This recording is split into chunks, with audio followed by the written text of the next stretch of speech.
നമുക്ക് സേതുവിന്റെ പല്ലുവിയുടെയും നാളത്തെ നല്ലൊരു വിശേഷം കേട്ടാലോ? അങ്ങനെ നാളത്തെ വിശേഷത്തില് മൂർത്തി ലക്ഷ്മിയമ്മയുടെ അരിയിലേക്ക് വരിക.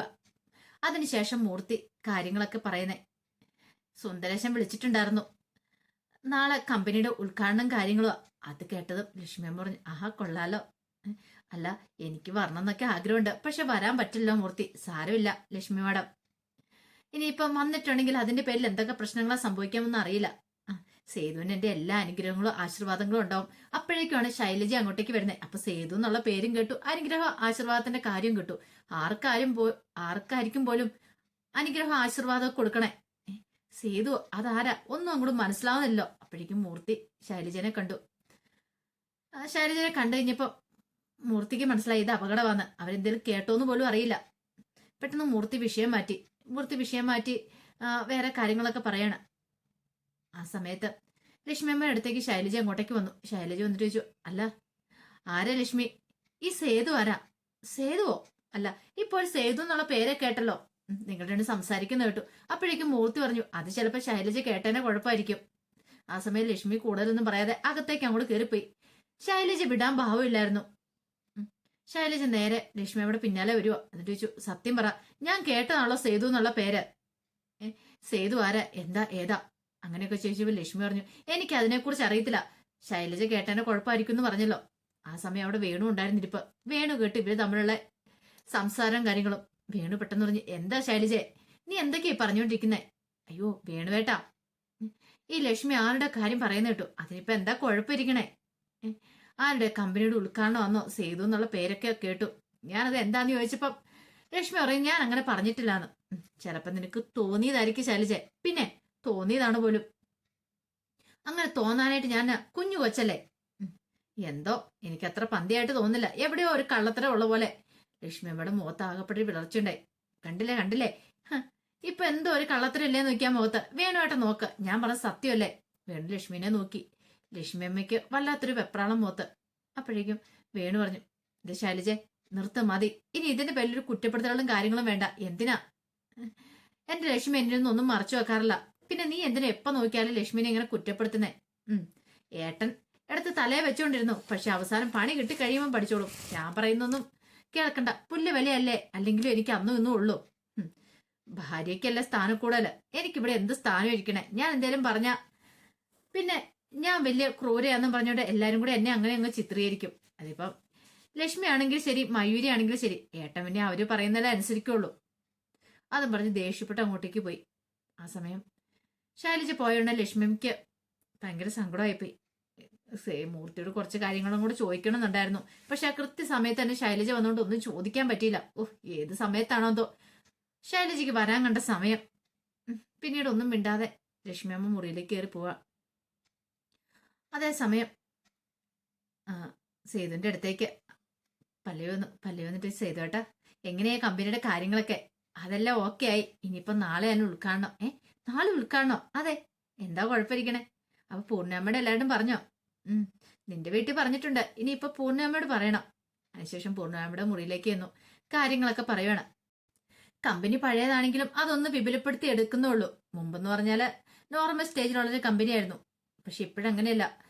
വലിയ വലിയ കല്യാണങ്ങൾക്കും ഫംഗ്ഷനുകൾക്കും എല്ലാം അതിനു വേണ്ട സാധനങ്ങളും കാര്യങ്ങളും എല്ലാം കൊടുത്ത് അവർ പറയുന്ന പോലെ തന്നെ ഡെക്കറേറ്റ് ചെയ്ത് കൊടുക്കണം.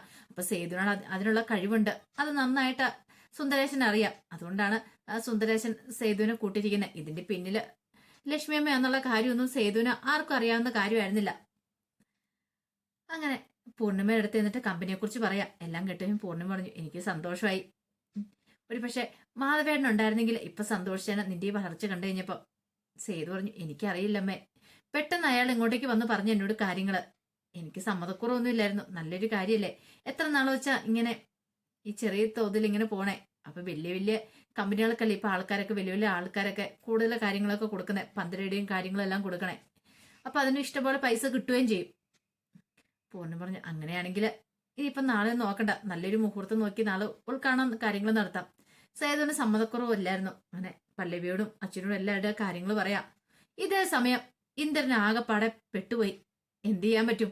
സേതു പുതിയ കമ്പനി തുടങ്ങാൻ പോവാ. ആ പഴയ കമ്പനി ഒന്നുകൂടെ വിപുലപ്പെടുത്താൻ പോവാ എന്നറിഞ്ഞു കഴിഞ്ഞപ്പോ ഒട്ടും സഹിച്ചില്ല അങ്ങോട്ടേക്ക്. അവന് വെച്ചടി വെച്ചട കയറ്റം. അവന് എങ്ങനെയായാലും തളർത്തി കിടത്തണമെന്ന് വിചാരിച്ച, പക്ഷെ ഒന്നും നടക്കുന്നില്ല. പല്ലവിയും കൂടെ അവന്റെ ജീവിതത്തിലേക്ക് വന്നതിന് ശേഷം അവന് ഓരോ ദിവസം ഉയർച്ച മാത്രമേ ഉണ്ടായുള്ളൂ. അത് പൂർണ്ണമ പറയുകയും ചെയ്തു. പല്ലവിയുടെ ഗുണം കൊണ്ടാ പല്ലവി വീട്ടിൽ വന്നതിന് ശേഷം ഇതുപോലത്തെ കാര്യങ്ങളൊക്കെ സംഭവിക്കണേ. എല്ലാം പല്ലവിയുടെ ഐശ്വര്യ. അത് കേട്ടപ്പോ ഇന്ദ്രനെ സഹിക്കുവോ? ഇന്ദ്രന്റെ കയ്യിലിരിക്കേണ്ടതല്ലേ, പക്ഷെ പറഞ്ഞിട്ട് കാര്യമില്ല. അത് വിധിയില്ല, കഞ്ഞി കടവായി കൂടെ പോയെന്ന് പറഞ്ഞ പോലെ അത് കുടിക്കാനുള്ള യോഗം ഇന്ദ്രനുണ്ടായില്ല. ഇന്ദ്രന് അപ്പൊ അതിന്റെ ഒരു കുറ്റബോധവും നഷ്ടബോധവും ഒക്കെ ഉണ്ടായിരുന്നു. ഇനി പറഞ്ഞിട്ട് കാര്യമില്ലല്ലോ. കമ്പനിയുടെ ഉദ്ഘാടനത്തെ കുറിച്ചൊക്കെ അറിഞ്ഞപ്പോ പല്ലവി കടയിലേക്ക് പോവാണ്. കടയിലേക്ക് പോയി സേതുവിന് വേണ്ട കുറെ ഡ്രസ്സുകളും കാര്യങ്ങളൊക്കെ സെലക്ട് ചെയ്തെടുത്തോണ്ട് വരിക. സേതു പോലും അറിഞ്ഞിട്ടില്ലായിരുന്നു ഇതിനെക്കുറിച്ചൊന്നും. അങ്ങനെ വന്നു കഴിഞ്ഞിട്ട് സേതുവിനോട് പറഞ്ഞു, സേതുട്ടെ ഈ ഡ്രസ്സൊക്കെ ഇട്ട് കാണിക്കാൻ പറയാ. സേതു ഡ്രസ്സോ, ഏത് ഡ്രസ്സ്? അങ്ങനെ ആ ഡ്രസ്സ് എന്നിട്ട് കാണിച്ചു, സ്യൂട്ടും കോട്ടും ഒക്കെ. ഇത് കണ്ടപ്പോ സേതു ചോദിച്ചു, ഇതെന്തിനാ ഇതൊക്കെ? സേതുട്ട മുമ്പത്തെ പോലെ ഒന്നും അല്ല.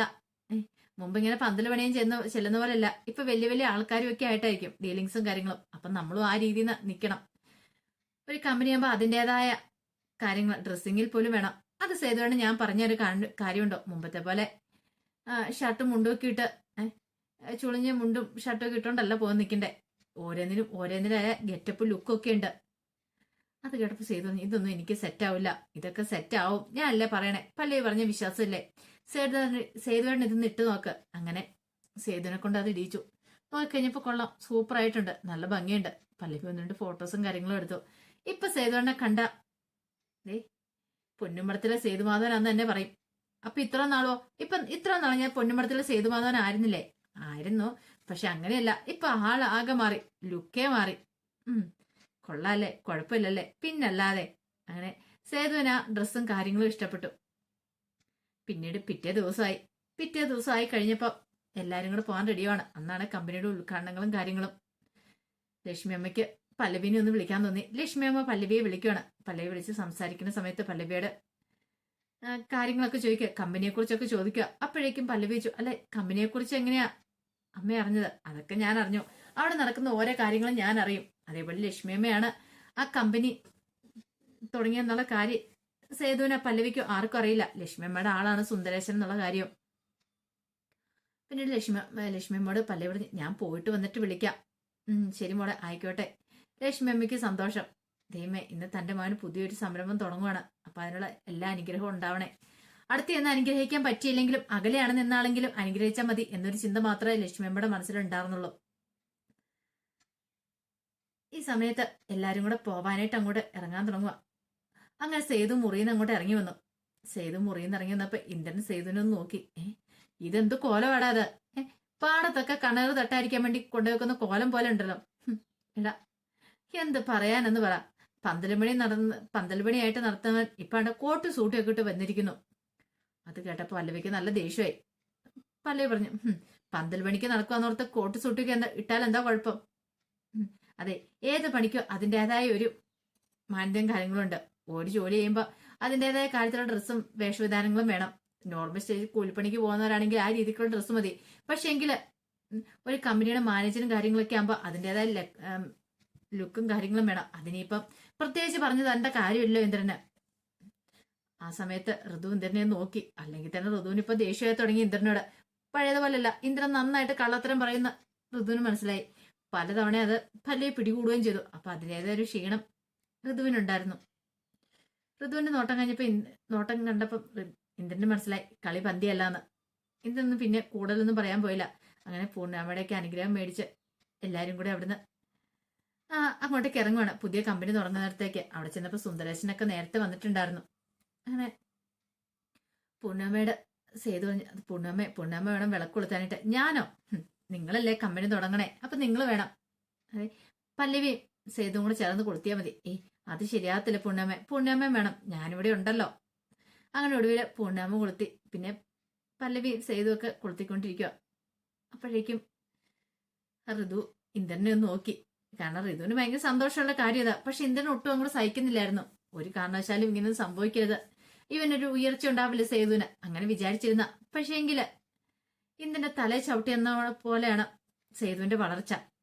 2 ദിവസം കൊണ്ട് സേതുവിന് വന്ന മാറ്റം കണ്ട് ഇന്ദ്രന് പോലും വിശ്വസിക്കാൻ പോലും പറ്റിയില്ല. അങ്ങനെ ഉദ്ഘാടന സമയത്ത് ഋതുവിനെ കൂടെ വിളിക്കുക.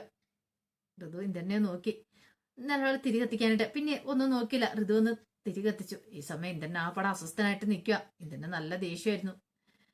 പക്ഷെ പറഞ്ഞിട്ട് കാര്യമില്ലോ, ഇവിടുന്ന് ഇപ്പൊ പോയിട്ടുണ്ടെങ്കിൽ എല്ലാവർക്കും തോന്നൂലോ തനിക്ക് ഇവരോട് ഇഷ്ടമില്ലാത്തോണ്ടാ. അതുകൊണ്ട് മാത്രം ഇന്ദ്രനെ കടിച്ചു പിടിച്ച് അവിടെ നിൽക്കുക. ഇന്ദ്രൻ എന്ത് ചെയ്യണമെന്ന് പുലർത്തില്ല. അവിടെ നിന്ന് എങ്ങനെയും ഓടിപ്പോയാൽ മതിയെന്നുള്ളൂ. ആ സമയത്ത് ഋതു വിളക്ക് കൊടുത്തിട്ട് വന്നിട്ട് ഇന്ദ്രനോട് പറഞ്ഞു, ഇന്ദ്ര എന്നാ കത്തിക്കാൻ പറയണേ. വേണ്ട, ഞാൻ അങ്ങ് കത്തിക്കുന്നില്ല. എന്താ അജിത്തേത്? അതൊന്നും പറഞ്ഞിട്ട് കാര്യമില്ല, നീ വിളിച്ചു, ഞാൻ വന്നു, ഇത് കൂടുതലൊന്നുമില്ല. പറഞ്ഞു കേട്ടല്ലോ. ഋതുവിന് സങ്കടമായി. പക്ഷെ എന്ത് ചെയ്യാൻ പറ്റും, ഇന്ദ്രൻ പറഞ്ഞിട്ടുണ്ടെങ്കിൽ അനുസരിക്കാതിരിക്കാൻ പറ്റില്ലല്ലോ. ഉദ്ഘാടനം നടക്കുന്ന സമയത്ത് ഇന്ദ്രൻ ഋതുവിനോടായിട്ട് പറഞ്ഞു, ഇതൊക്കെ എന്ത്, ഒരു ഉദ്ഘാടനം നടക്കുന്ന സമയത്ത് പുറത്തുനിന്ന് ആരെങ്കിലും കൊണ്ടുവന്നിട്ട് ഉദ്ഘാടനം നടത്തേണ്ടതല്ലേ ഉള്ളൂ. അപ്പോഴേക്ക് ഋതു പറഞ്ഞു, അതിന്റെയൊക്കെ ആവശ്യം എന്താ ജിത്തേ? അല്ല, ഏതെങ്കിലും തെണ്ടുകളെ വിളിച്ച് ഉദ്ഘാടനം നടത്തിയാൽ മതിയായിരുന്നു. ഇത് അച്ചു കേട്ടു. അച്ഛന് സഹിക്കാൻ പറ്റുമോ?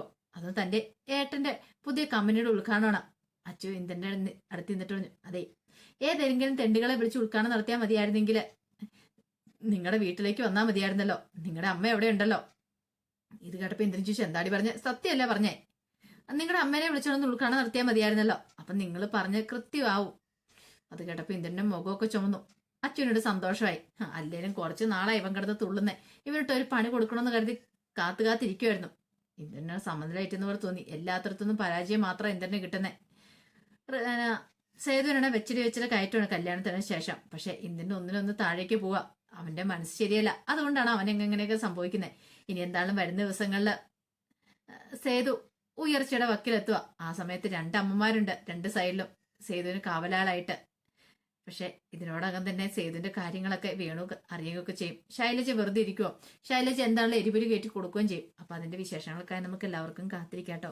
ഒരിക്കൽ കൂടി എല്ലാവർക്കും ശുഭരാത്രി നേർന്നുകൊണ്ട് നിർത്തുന്നു.